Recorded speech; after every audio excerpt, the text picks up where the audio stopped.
Saudações, boa noite, bem-vindos a mais um programa Presença com o Cris, episódio 4. Saudações, meus queridos, é com muita satisfação que começamos o quarto episódio do programa Presença com o Cris. Estava com saudades, 2024 começando e eu inicio o programa, muito feliz, muito satisfeito e estou muito empolgado com a conversa com o nosso convidado de hoje. Nós vamos falar sobre esporte, um tema muito importante para a nossa sociedade, no modo geral, e muito importante para você que tem interesse, de repente, no esporte, entender um pouco mais dessa modalidade. E eu trouxe hoje uma pessoa que faz um trabalho excepcional. Vou começar citando o nome dele, Elmer Calves. Elmer Calves é brasileiro, mas atualmente está trabalhando como treinador, como técnico da seleção de vôlei de praia da França. Elmer, boa noite, seja bem-vindo ao Presença com o Cris. Bom, boa noite, Cris. Antes de mais nada, queria te dizer que eu estou muito contente com esse convite. Não esperava realmente poder fazer esse tipo de trabalho em João Pessoa nesse meu retorno ao Brasil.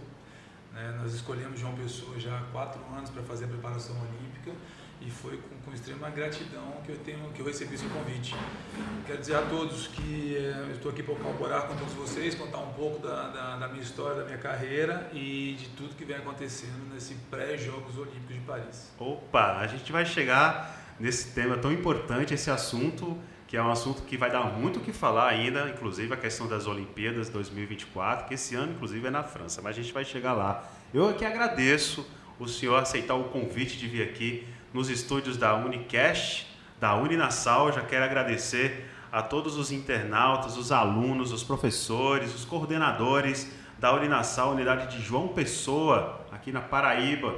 Agradecer também já de início ao meu querido amigo Gabriel Lins, que está aqui na transmissão ao vivo do programa, ele que também é aluno do curso de jornalismo, assim como eu, estamos no 7º período. Obrigado, Gabriel Lins, por estar aqui conosco, nessa nossa jornada, dessa história de Elmer Calves aqui, que vai contar um pouquinho pra gente. Elmer, eu quero ir lá do início, né? Você então trabalha hoje para a equipe da França, mas você é brasileiro. Você nasceu aonde, Elmer? Eu sou natural de Brasília. Eu nasci em Brasília em 1974. Tá fácil descobrir a minha idade, estou chegando aos 50 anos. Farei 50 anos durante os Jogos Olímpicos de Paris, que para mim é uma data muito importante e uma competição muito importante. Eu tenho 4 filhos, 2 netos. E eles são a razão de tudo que eu faço, na verdade.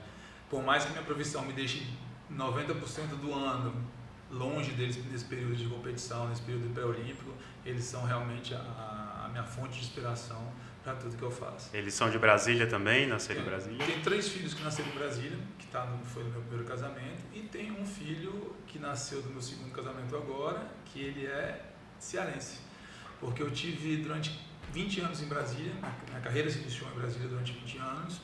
Eu fui deslocado para Fortaleza num projeto da Confederação Brasileira de Voleibol de Praia. E lá conheci minha 2ª esposa, lá tive um filho e eles estão hoje comigo na França. Quais são os nomes deles? A mais velha, a primeira, Camila Calves. O segundo, Elmer Calves Lopes Júnior, que eu tive a oportunidade de colocar, dar uma mão para ele. O terceiro, Maria Eduarda. E o quarto agora, Marcelo. E essa trajetória em Brasília, né? Que o senhor então nasceu lá e aí foi por 20 anos que o senhor viveu em Brasília? Não, eu nasci lá e minha carreira como treinador deu início em Brasília. Tudo em Brasília. Porque antes de ser treinador, eu fui atleta profissional de voleibol indoor.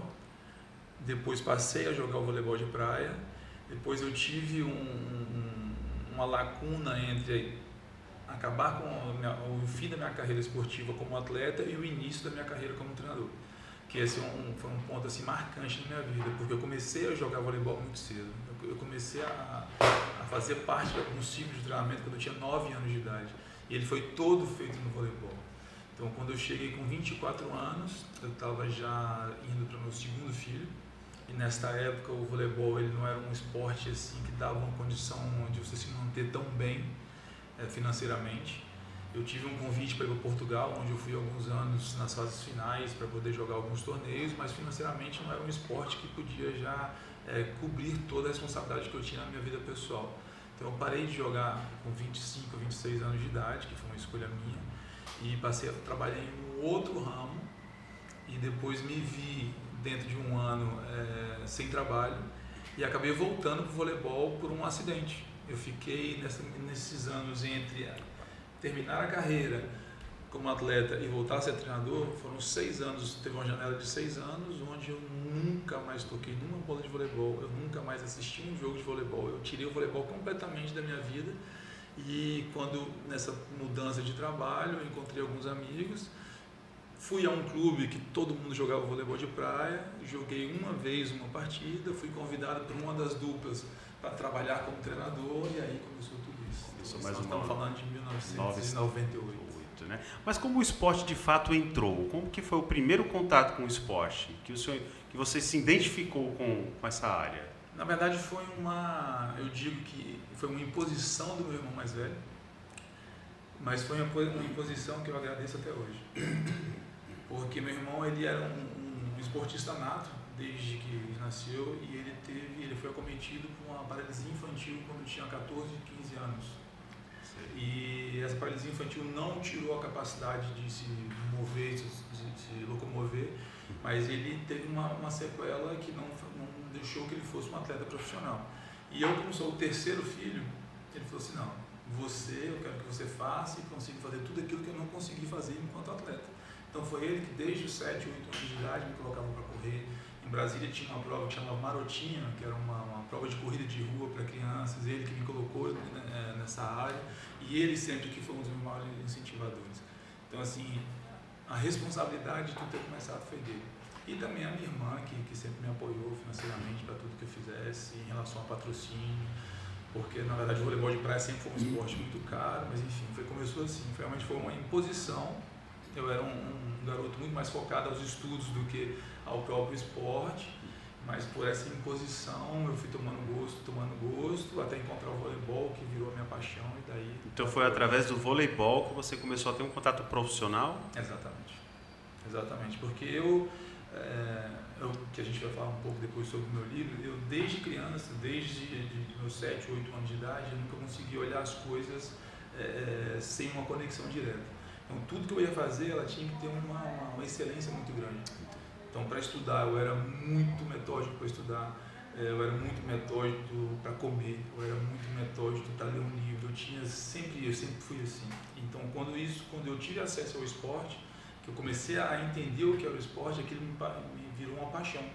Porque o esporte nada mais é do que um meio muito bacana de você ser educado em relação à hierarquia, à divisão, a trabalho em grupo, a responsabilidade. Então aquilo foi uma paixão muito grande. Então eu tinha muito mais paixão de ir aos treinamentos, de conviver com os jogadores, conviver com os treinadores, do que o próprio voleibol em si.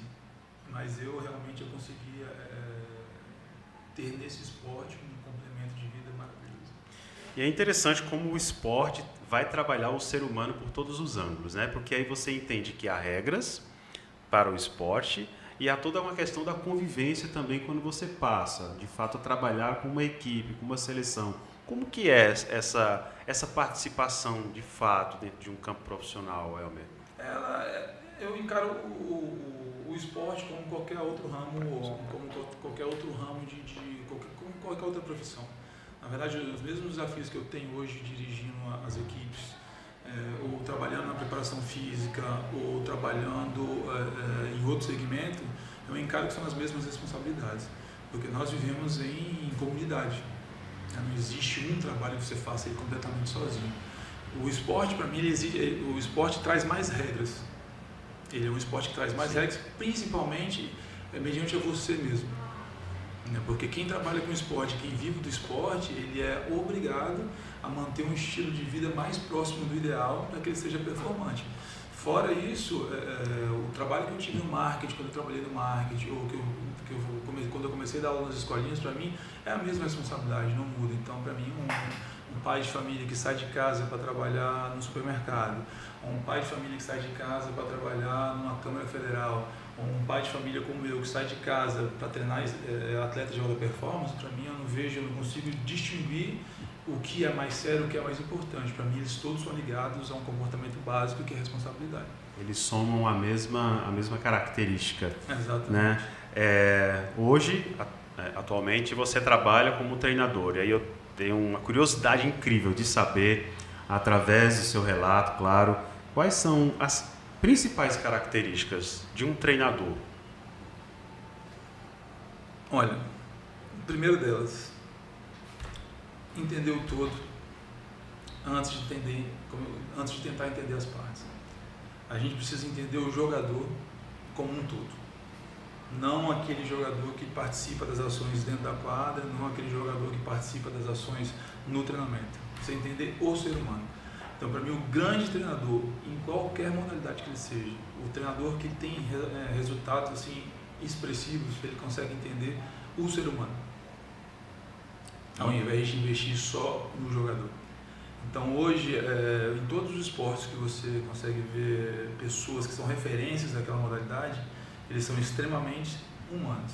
Eles conseguem entender o jogador na sua essência, a essência da sua família, a essência do seu dia a dia. Você consegue entender a pessoa da sua maneira completa e assim você consegue tirar o máximo dela. Porque se você não tivesse essas linhas bem interligadas, o seu trabalho passa a ser um trabalho normal. Entendeu? Então, para mim, a grande qualidade do treinador hoje, dos treinadores de alta performance, é realmente conseguir entender o atleta como um ser humano. Qual foi a sua primeira experiência como treinador? Como se iniciou? Foi um convite de duas amigas que tinham jogado da mesma geração. Eu parei de jogar antes delas. Isso foi em que cidade? Em Brasília. Brasília mesmo. Em Brasília. E elas formaram um time de vôlei de praia. E elas não tinham treinador. Então, quando eu saí da empresa que eu trabalhava e as encontrei no clube, elas chegaram e falaram assim: mãe, você vai voltar para o voleibol? Porque a ideia de todo mundo era que eu voltasse a jogar.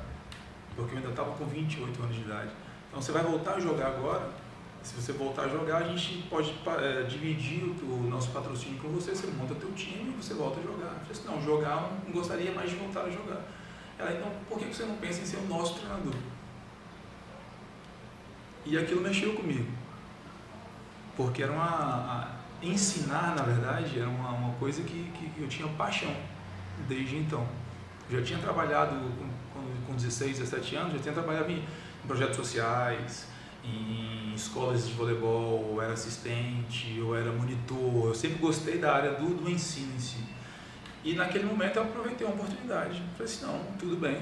E foi o momento que eu resolvi fazer educação física, porque a educação física não é minha formação de base. Assim que eu parei de jogar, eu fiz marketing e publicidade, que é uma área que eu gostava muito. E depois disso que eu falei assim: não, para ser um treinador de voleibol de praia, ou um treinador de voleibol, eu preciso entrar no curso de educação física. E assim tudo começou. Então foi a proposta delas que te fez ir em busca do profissional mesmo, Exatamente. Da profissionalização. Exatamente. Que chama-se Leiminha e Helenice, que era uma dupla muito conhecida no Brasil, que morava em Brasília. Sim. E era numa época onde o voleibol de praia ele não te dava condições de ter uma equipe profissional muito grande, treinador, preparador físico. Então treinavam-se muitos polos, treinavam-se sozinhos. Aqui em João Pessoa começou assim também. Não existiam treinadores, então os jogadores treinavam entre eles, aí apareceu o Cajá, que é um dos melhores treinadores do mundo, enfim. O voleibol de praia era carente de profissionais nisso. Então eu aproveitei a oportunidade desse convite e desde então... Focou nessa... Isso foi em 98, 99. E depois? Como foi? Depois eu montei um centro de treinamento em Brasília, com essa dupla. Tudo em Brasília ainda? Tudo em Brasília.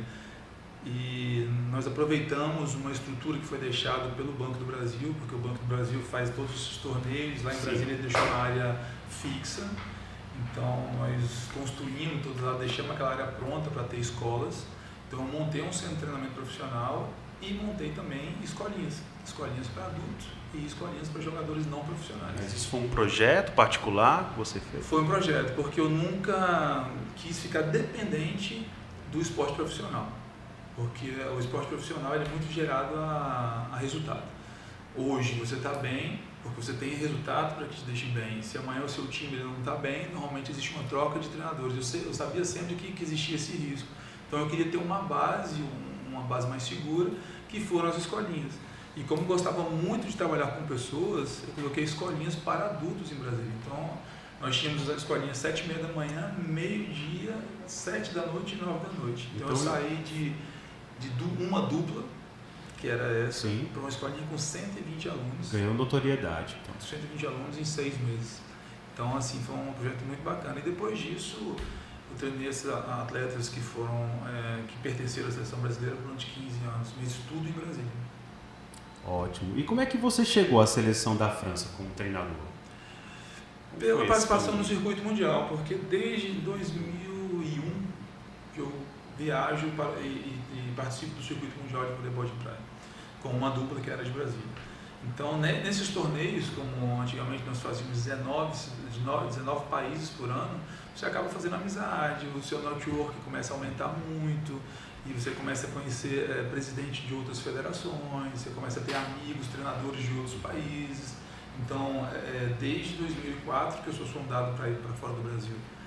Eu fui chamado a primeira vez em 2003 para ir para a Espanha como treinador e nunca aceitei porque eu não via necessidade de sair daqui do Brasil, que era o país campeão em todas as Olimpíadas, que tinham os atletas mais vitoriosos do mundo. Então eu nunca me sentia à vontade de deixar o meu país, onde estava a nata do voleibol de praia, para ir para a Europa, onde era um processo que estava começando.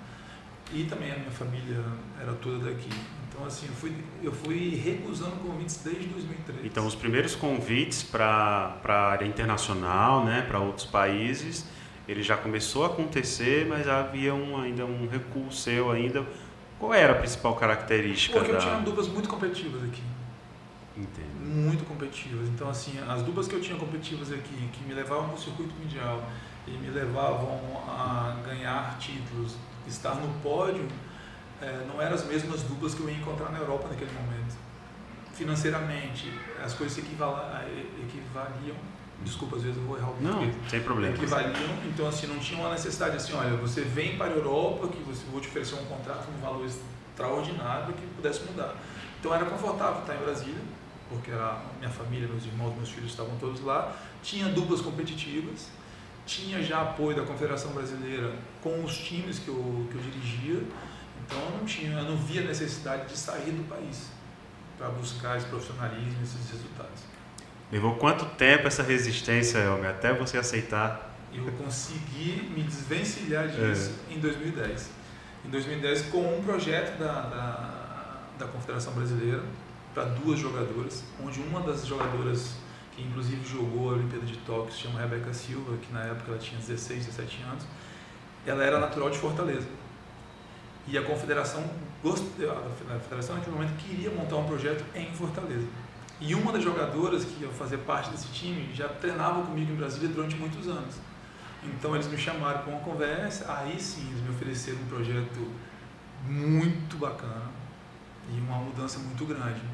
Então você se identificou com o projeto deles, sentiu uma segurança? Com o projeto e também a minha irmã, que foi uma das maiores incentivadoras, ela falava, mas está ficando muito pequeno isso aqui para você, por mais que você viaje. Por mais que você seja conhecido no mundo inteiro, isso aqui está te consumindo, isso aqui, você está muito preso aqui. Aceita esse projeto, que era um projeto de 4 anos, que era de 2010 a 6 anos, 2010 a 2016, até a Olimpíada do Rio. Então aceita esse projeto. Se por um acaso depois disso não der certo, você retorna, você tem sua base aqui. Então eu saí de Brasília e fui para Fortaleza. Foi onde eu tive uma outra virada, uma outra guinada na minha carreira, que foi incrível a mudança. Bacana. Então você treinou, né, atletas brasileiros e atletas estrangeiros. Existe uma diferença realmente entre brasileiros e os estrangeiros de treinamento? Muito grande. É mesmo? Quais são? Muito grande. Tanto da metodologia de ensino, como da cultura de cada país e como a filosofia de desenvolvimento de cada treinador. Hoje, semana passada eu estava num podcast onde eles perguntaram para mim qual foi minha maior lição, o ensino que eu ganhei nesses últimos 7 anos na França em relação ao próprio esporte. E a frase que veio foi exatamente essa, que hoje eles compartilharam, inclusive no podcast por uma semana, que foi que nós podemos mudar a filosofia de trabalho de um país. Porque você, como treinador, tem uma filosofia, eu tenho outra. Então eu posso chegar nesse país e mudar a filosofia de trabalho. É mesmo? mas eu nunca vou conseguir mudar a cultura. Então isso para mim foi o que chocou, porque os franceses eles têm uma cultura extremamente forte como nós brasileiros. E nos primeiros anos que nós estivemos por lá, nós percebemos que nós precisávamos mudar a filosofia de trabalho e a cultura do esporte francês. Porque é uma outra diferença muito grande em relação à Europa hoje e na minha geração. Porque lá, por exemplo, todas essas meninas que você conheceu, elas estão aqui hoje, elas têm 24 anos e todas elas já são mestrandas. Por quê? Porque lá é um projeto estudantil com foco na performance esportiva. Então eles não se desvinculam disso nunca. E isso é muito forte na França. Então, assim, todos os jogadores que nós temos hoje dentro do quadro francês, eles têm no mínimo 2 ou 3 mestrados, com 24, 25 anos. Muito jovens, né? Muito jovens. E isso, no momento que nós chegamos, essa parte da universidade, essa parte de mestrado, trabalhava um pouco o nosso processo de desenvolvimento, porque nós éramos obrigados a colocar 2 ou 3 sessões de treinamentos a menos, porque eles tinham aula o dia inteiro. Então eles não eram atletas profissionais, eles eram estudantes universitários que praticavam uma modalidade esportiva. E aqui no Brasil era completamente o inverso. Tanto é que tem jogadores hoje famosos que estão terminando a sua carreira muito bem sucedidas, milionários muitas vezes, e que estão começando a sua vida acadêmica agora, com 39, 40 anos de idade. Então é exatamente um ciclo inverso. Inverso. Não sei se só por isso, essa demora tão grande dos times europeus a se desenvolverem e a se tornarem competitivos no decorrer do próprio voleibol de praia, mas o ciclo é completamente inverso. Lá eles são estudantes até 25 anos, têm um esporte como uma profissão, um meio, mas não uma profissão. Eles não são profissionais de esporte. Eles passam a ser profissionais de esporte a partir dos 25 anos. Totalmente diferente, então. Totalmente diferente. Eu vejo nos seus depoimentos aqui comigo, né, a paixão que você tem, né, pelo que você faz. E eu acho que é essa que faz a grande diferença na nossa trajetória profissional. E eu queria saber como é que você faz com a questão da vida pessoal. Como que você divide, já que você viaja? Não sei se você, de fato, mora na França. Como é esse formato? A família está no lugar, está acompanhando? Não, a minha esposa foi comigo desde o começo, porque quando eu aceitei o Lissandro, que você conhece, que hoje ele é o chefe do projeto olímpico e o head coach desse projeto francês. Sim. Ele, antes de trabalhar na França, ele trabalhou na Itália e no Cazaquistão. E ele foi um dos profissionais que me convidaram insistentemente para ir para a Europa. Ele me convidou para ir para a Itália, eu acabei não aceitando. Ele me convidou para ir para o Cazaquistão com ele, eu acabei não aceitando. Ele voltou para a Itália, me convidou de novo. Os que você não aceitou, ele foi. Ele foi indo. E tanto é que a última vez que ele me convidou, ele falou assim, é a última vez que eu te chamo. É um projeto bacana, de 7 anos, que vai sair de 2018 até os Jogos Olímpicos de Paris. É um projeto bem consistente e eu gostaria que você viesse, que eu já estou contratado e eu gostaria de te contratar e que você viesse ser o responsável pela preparação física dos meus times e o meu assessor direto. E a minha esposa estava grávida de 6 meses. Nossa, olha só. E eu escutei ele... Ao mesmo tempo o convite, né? E eu escutei o convite dele e desliguei o telefone e conversei com minha esposa. Falei, amor, olha, o Lissandro está me ligando de novo. Ela já tinha participado de outras reuniões de convite de trabalho. E ele está me chamando para um projeto assim, assado, de 7 anos. E falei para ele que vou dar a resposta para ele amanhã, mas é óbvio que eu não vou sair daqui agora com você grávida de 6 meses. Era um domingo. E ela, mãe, cara, a gente tem que pensar um pouco. Como é que vai ser daqui a 2 anos? Então, eu falei, mas olha, eu tenho meus contratos, eu tinha um programa muito bacana de treinamento esportivo lá em Fortaleza, estava muito bem situado, estava começando a terminar o meu segundo sonho de consumo, que era a psicologia, eu tinha voltado para a faculdade. Falei, agora não é o momento de ir embora. E morreu o assunto. Fui almoçar na casa da minha sogra e ela falou, olha mãe, o Elmer tem uma coisa para te contar. Me pegou de surpresa. Eu contei a história da minha sogra e minha sogra falou assim, meu filho, vamos fazer o seguinte, entregue o apartamento, a Jennifer vai vir morar aqui em casa e você vá para a França. a Jennifer vai ganhar o neném, depois de 6 meses ela te acompanha. Aí eu, Acendeu. assim, eu falei, mas ela está com 6 meses, então ela vai passar 6 meses na gravidez Você sozinha. queria acompanhar. Queria. Certo. Minha sogra falou, meu filho, ó, estou te dando um conselho. Entregue de novo, isso marcou muito. Entregue seu apartamento. A Jennifer vem aqui para casa. Você volta para o nascimento do Marcelo. A Jennifer vai para a França quando o Marcelo fizer 6 meses. E assim foi feito. Eu assinei meu contrato. Eu fui para a França. Fiquei 4, 5 meses na França. Voltei para o nascimento do filho. Do Marcelo, fiquei 15 dias. Voltei para a França. E Marcelo e a Jennifer chegaram lá em casa quando o Marcelo fez 6 meses. E estão lá até hoje. Você fala outras línguas, então? Fala inglês e francês. E o francês? Só que quando eu cheguei na França, a gente não falava francês, porque o francês não é uma língua assim que a gente pratica tanto. O domínio. Dominar também, né? Exatamente. Foi assim que começou a minha história na França. E teve uma pessoa Que realmente... foi em que ano? Foi em 2018. 2018. E está até hoje. E fico agora até os Jogos Olímpicos. Acabou que eu assinei por mais um ano, então meu contrato era até de 31 de outubro de 2024 e eu conversei com a federação e eu vou participar de uma transição agora e eu assinei por mais um ano. Então eu fico na França até 2025.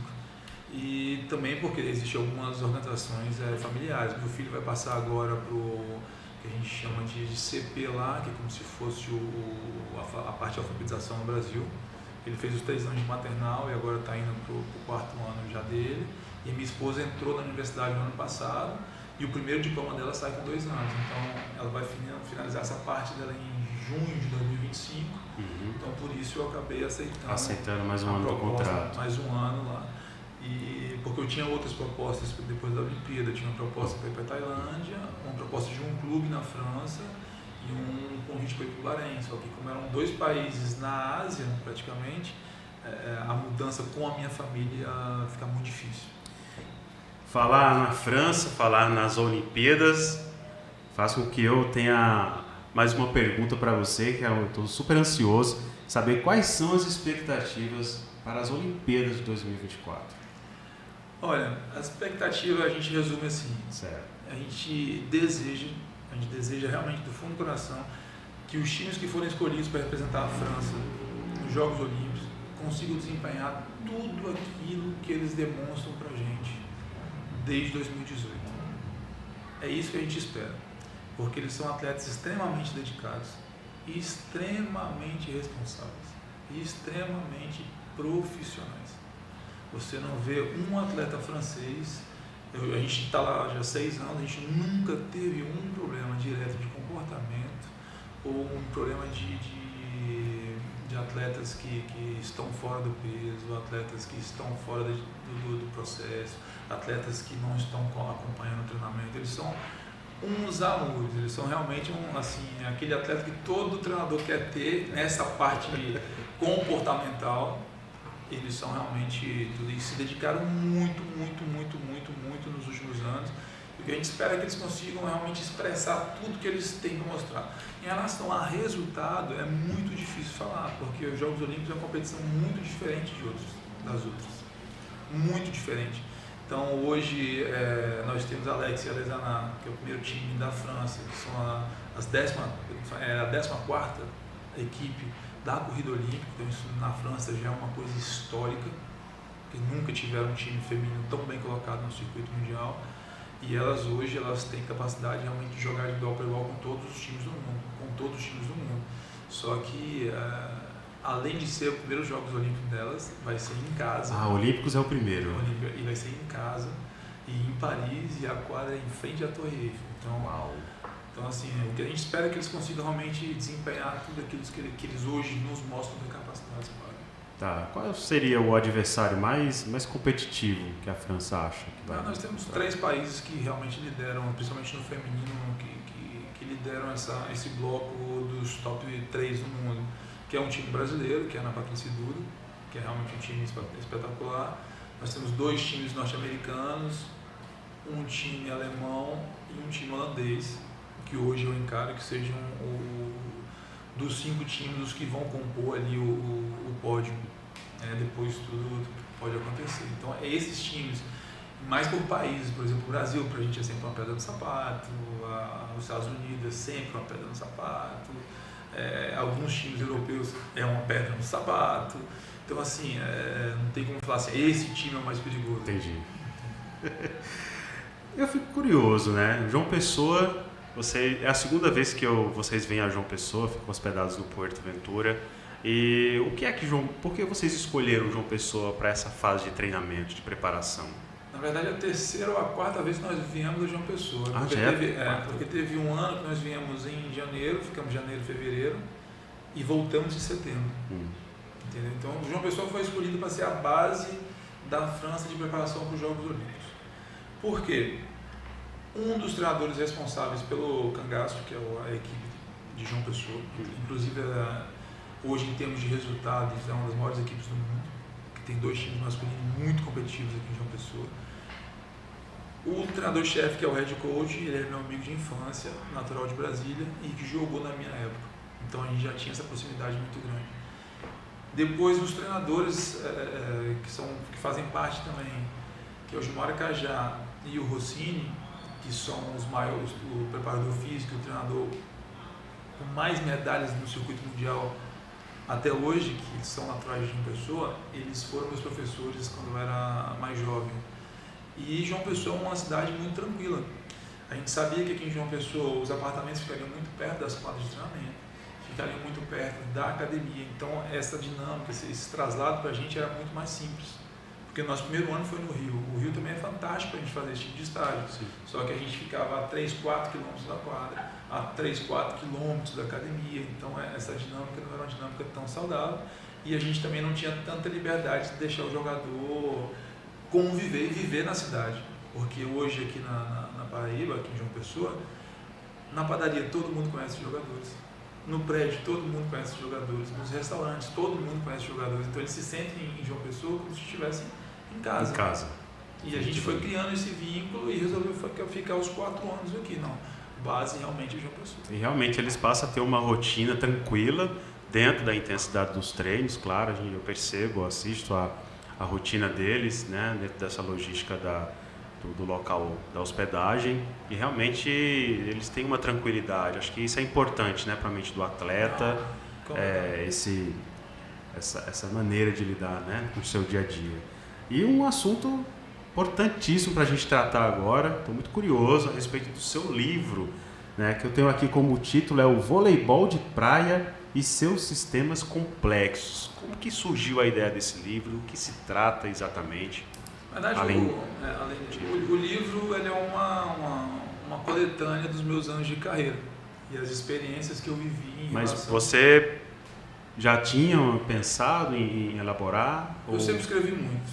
Sempre gostou de escrever. Eu sempre escrevi muito. Então, assim, eu sempre fui de anotar rotina de treino, comportamento de jogador de treino. No final da semana, eu pegava o meu sábado à tarde para descrever o que tinha acontecido na semana.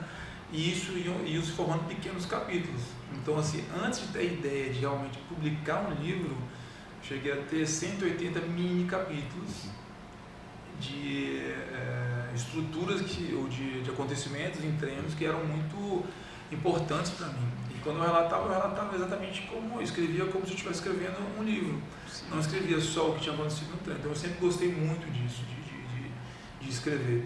E o livro mesmo que se tornou mais forte ao momento assim, agora eu posso colocar isso no livro, foi quando eu fui para a França.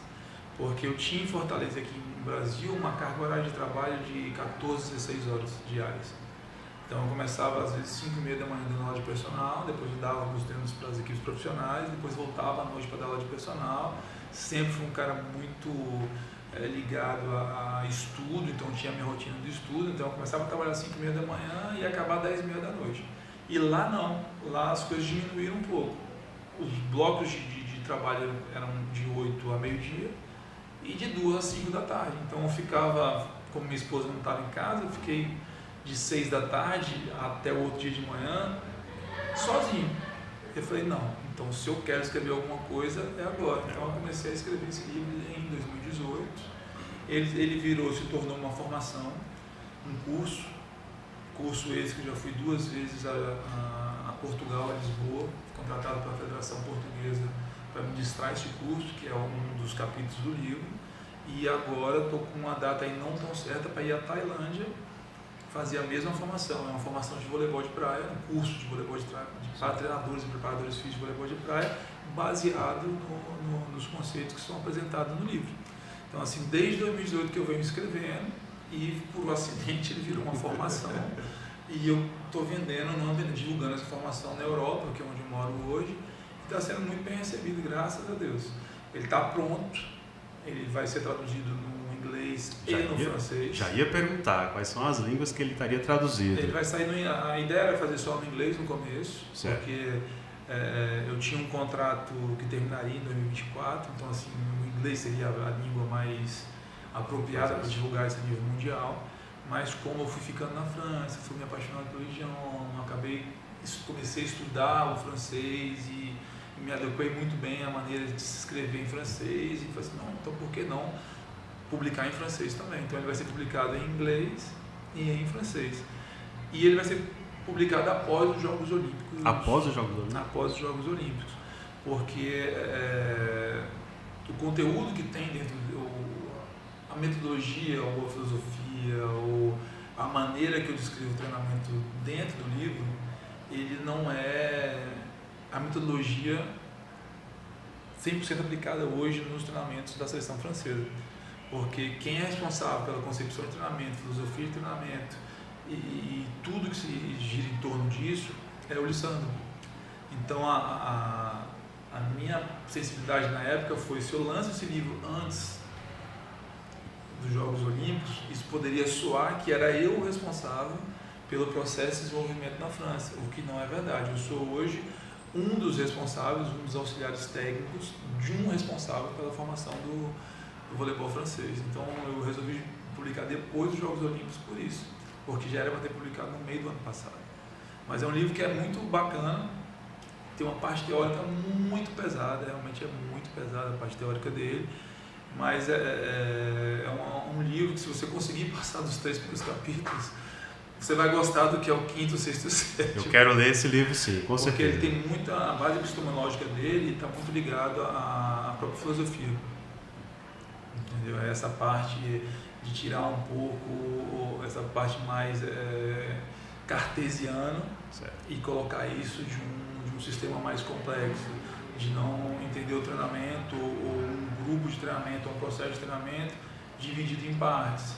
Eu tenho a parte da preparação física, eu tenho a parte do desenvolvimento técnico do jogador, eu tenho a parte do desenvolvimento tático do jogador, e eu tenho a parte do desenvolvimento mental. Então ele não é assim. Como eu enxergo desde então, que esses 4 ou 5 pilares, eles trabalham extremamente interligados ao mesmo tempo e juntos. Então essa é uma das diferenças em relação aos outros processos de treinamentos que eu inclusive passei e conheci. Não consigo dividir, ele é feito em todo. Então ele parte de um conceito de todo treino na musculação, ele tem que contemplar 4 ou 5 pilares. O treino técnico na areia, ele tem que contemplar os 4 ou 5 pilares. O treino tático, ele tem que completar os 3, 4, 5 pilares. Eles nunca vão estar sozinhos. Então, por isso que é um sistema complexo. Porque é um sistema, na sua complexidade, ele é muito completo. Muito completo. Mas é uma coisa assim, bem... Como é que eu posso dizer? Quando eu tive acesso ao primeiro livro em relação a isso, aquilo não fazia sentido para mim. O livro não fazia sentido, foi esse livro que eu te apresentei. Sim. Mas depois, fazendo uma retrospecção, e daí nosso bate-papo no começo, quando você explicou exatamente por que o nome Presença, isso me trouxe realmente, na presença do meu ser novamente, de entender o porquê que eu optei pela complexidade e não pela parte cartesiana de continuar um trabalho. Porque para mim nada se divide tanto que não possa continuar juntos. Então esse é o conceito de livro, de pensar o todo, para depois começar a pensar as suas partes. Que história, que trajetória brilhante, e só tenho a agradecer por você contribuir conosco com a sua história, e Para as pessoas que nos acompanham nesse momento, eu gostaria que você deixasse uma mensagem, de repente, para alguém que pensa em praticar esporte ou viver do esporte. Que mensagem você passa, realmente, para quem está nos assistindo agora, para a gente finalizar o nosso programa? Nenhuma mensagem, nenhum conselho, é um relato pessoal. Perfeito, esteja à vontade. Você fez uma pergunta que era muito importante, como é que é feita essa divisão da parte profissional de alguém que está nesse métier. Sim. Né? Porque hoje eu estou no métier que eu fico de 12 meses do ano, quando não está muito dispendioso ou que tem muitas competições, eu passo 50% do tempo fora de casa. Quando a gente está no final de um ciclo olímpico, como é esse ano, eu vou passar 8 meses fora de casa. Então, como é que se gerencia isso? Te disse também que para mim não existe muita diferença entre o que eu faço e um CEO de uma empresa faça, porque é a mesma coisa, ele passa 5, 6 dias da semana fora de casa. A grande sacada e o grande conhecimento que eu obtive nesses 25 anos de carreira foi entender e realocar os meus próprios valores pessoais. Isso que é o que foi bacana, que eu consegui aprender e consegui levar para a minha vida. Porque se você dividir hoje os seus valores pessoais, os seus 10 principais valores, e você colocar numa ordem onde eles não façam sentido em relação àquilo que você escolheu para a tua vida, é um sofrimento contínuo. Vou dar exemplos. Sempre fui um cara muito ligado à minha mãe, meus irmãos, aos meus filhos, aos meus amigos. Sempre fui muito ligado ao esporte. E eu colocava o primeiro valor da minha vida, minha parte espiritual, que é Deus. Segundo valor, em peso mesmo, de 1 a 10. Segundo valor mais importante, minha família. Terceiro, meus amigos. Quarto, minha saúde. E meu trabalho era o 10º valor dessa lista. Mas eu vivia 100% do meu trabalho. Incrível. Então era um sofrimento enorme. Inclusive, o próprio fim do meu primeiro casamento foi porque eu não conseguia realmente entender que os meus valores eles estavam mal alocados. E que eu deveria ser mais justo com aquilo mesmo. Do momento que eu consegui entender que o trabalho era o meu segundo valor e não o 10º, as coisas começaram a fazer mais sentido para mim. Eu consegui viver mais a minha própria vida e consegui deixar que as pessoas perto de mim entendessem mais as minhas escolhas e por que eu estava longe. Então, assim, meus filhos do meu primeiro casamento, a Camila hoje está com 34 anos, o meu Júnior vai fazer 29 e a Maria Eduarda 24. Eles viveram todo esse processo, porque desde que a Camila nasceu, quando ela tinha 2 anos, eu já fazia isso. Então, quando ela nasceu, eu era jogador, então eu passava muito tempo fora de casa. Isso. Me tornei treinador, passei muito tempo fora de casa e o discurso era sempre o mesmo. Eu faço isso por vocês, eu faço isso para vocês. E não era. O que eu fazia era para mim e por mim. Então era uma falta de sincronia no discurso muito grande. E isso sempre me deixou muito mal. Então, quando eu falo para treinadores, ou quando eu falo às vezes que a gente vai fazer palestra em empresa, é isso. O mais importante é você conseguir entender quais são os seus valores principais e alocar eles da maneira correta. A produtividade aumenta, o seu desempenho aumenta e você passa a viver mais em paz consigo mesmo. É igual eu falo para meus jogadores. Eu sou um atleta, eu gostaria de ser um atleta profissional. Ok. Então, a sua paixão é essa, ok. Mas ao lado, ele não come bem, ele não dorme bem, ele consome álcool, ele é de balada. Não faz sentido. Entendeu? Então, não. Ele gosta de dormir tarde, ele gosta de comer mal, ele gosta de beber, ele gosta de ir pra farra e também gosta de jogar. Então, quando você consegue entender essa onda, tudo fica mais simples e você consegue viver mais em paz consigo mesmo. E consciente. Eu estou há 45 dias em João Pessoa.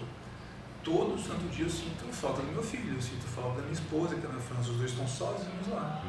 Entendeu? Mas ela entende o que foi feito e a gente é muito honesto um com o outro.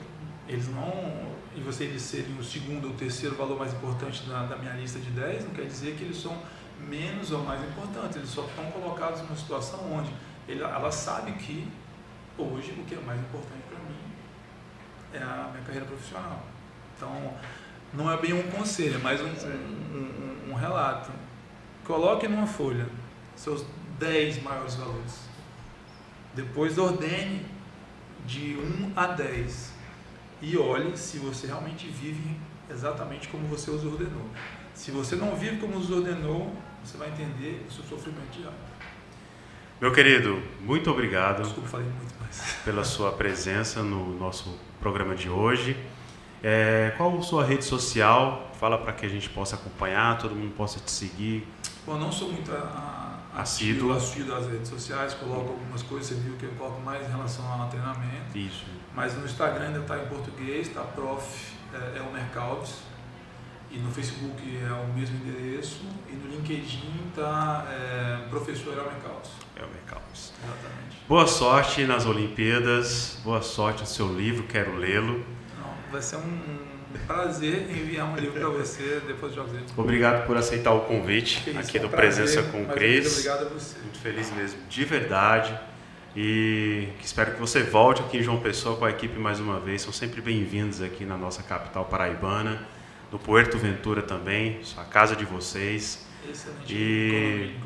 E desejar todo o sucesso, que Deus os acompanhe nessa trajetória de vocês. Vou estar aí acompanhando, tá? Como que vai ser tudo. Agradecer a vocês que acompanharam conosco esse episódio de hoje. Gabriel Lins, mais uma vez, meu querido, meu irmão. Obrigado, fez aqui a transmissão. Agradecer à universidade, à faculdade Uninassal, ceder aqui os estúdios da Unicast. Programa com o Cris fica... Presença com o Cris fica por aqui hoje. A gente se encontra no próximo episódio. Muito obrigado. Até a próxima. Tchau, tchau.